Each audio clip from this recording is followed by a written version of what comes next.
Was this written yesterday? The king maintains his power above the laws as before.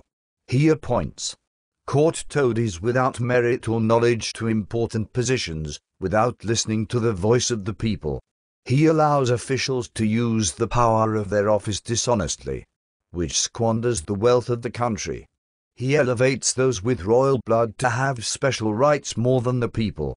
He governs without principle. The country's affairs are left to the mercy of fate, as can be seen from the hardships of making a living, something the people know about already. The government of the king above the law is unable to find solutions. This inability is because the government of the king has not governed the country for the people as other governments have done. The government of the king has treated the people as slaves and as animals. It has not considered them as human beings. Therefore, instead of helping the people, rather it farms on the backs of the people. It can be seen that from the taxes that are squeezed from the people, the king carries off many millions for personal use each year. As for the people, they have to sweat blood in order to find just a little money. There is no country in the world that gives its royalty so much money. The king's government has governed in ways that are deceiving and not straightforward with the people. For example, it said it would improve livelihood in this way and that, but time has passed and nothing has happened. It has never done anything seriously. Further than that, it has insulted the people, those with the grace to pay taxes for royalty to use, that the people don't know as much as those of royal blood. But this is not because people are stupid, but because they lack the education which is reserved for royalty. They have not allowed the people to study fully because they fear that if the people have education, they will know the evil that they do and may not let them farm on their backs. All of the people should know that our country belongs to the people, not the king, as has been deceitfully claimed. It was the ancestors of the people who protected the independence of the country from the enemy armies. Those of royal blood just reap where they have not sown and sweep up wealth and property worth many hundred millions.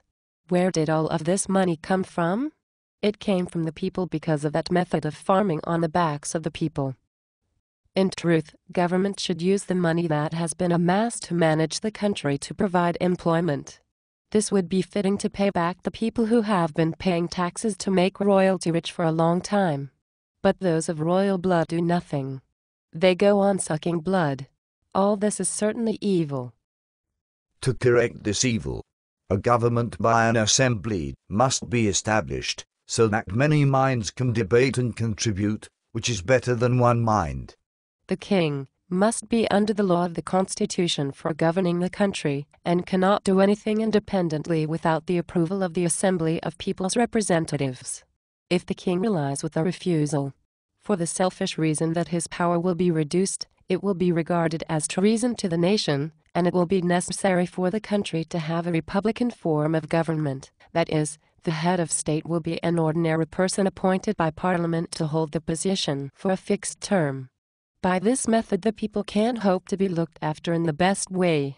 When we have seized the money which those of royal blood amass from farming on the backs of the people and use these many hundreds of millions for nurturing the country will certainly flourish. The government set up will draw up projects based on principle, and not act like a blind man as the government which is the king above the law has done. Everyone will have equal rights and freedom from being serfs and slaves of royalty. The time has ended when those of royal blood farm on the backs of the people. The things which everyone desires, the greatest happiness and progress which can be called Syria will arise for everyone. This has been the announcement number 1 of Thailand People's Party 24 June 1932. Thank you for your support.